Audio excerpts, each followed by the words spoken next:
एक दिन कृष्ण और बलराम अपने सभी ग्वाले मित्रों के साथ अपनी गायों को चराने यमुना नदी के किनारे लेके गए थे।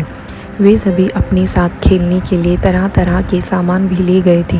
जब उनकी गायें हरी हरी घास चरने लगे तब वे सभी अपने खेलों में रम गए थे।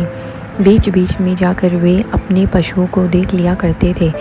अपने समय बिताने के लिए वे बांसुरी बजाते, नृत्य करते और कभी बैल बनकर आपस में लड़ने लगते थे।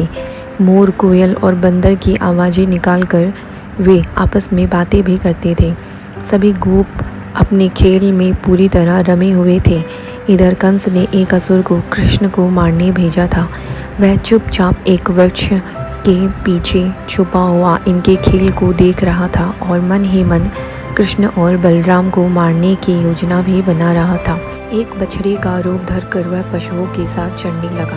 अवसर देखकर उसने बगुले का रूप धारण करने का निश्चय किया और फिर वहीं बैठे बैठे एक बड़े से बगुले का रूप धर लिया। जहाँ गायें चल रही थी वहाँ से थोड़ी दूर यमुना नदी के किनारे कृष्ण तथा गोपों ने एक बड़े से पर्वत के आकार की कोई वस्तु देखी। कृष्ण तुरंत समझ लिए कि वह बकासुर नामक दैत्य बैठा हुआ है। उसने एक बड़े से बगुले का रूप धारण कर रखा था जिसकी चोंच बहुत ही लंबी और पैनी थी। कृष्ण को अपने थोड़े पास देख बकासुर ने झपट कर कृष्ण को अपनी चोंच के बीच में पकड़कर अपने मुंह में रख लिया। सभी गोप यह देखकर अत्यंत भयभीत हो गई। कुछ तो भय से कांपते हुए वहीं बेसुध होकर गिर पड़े। इधर मुंह के भीतर बंद कृष्ण ने अपने शरीर का तापमान बढ़ाना प्रारंभ किया। बगुले का मुंह जलने लगा और उसने अपना मुंह खोलकर कृष्ण को बाहर फेंक दिया।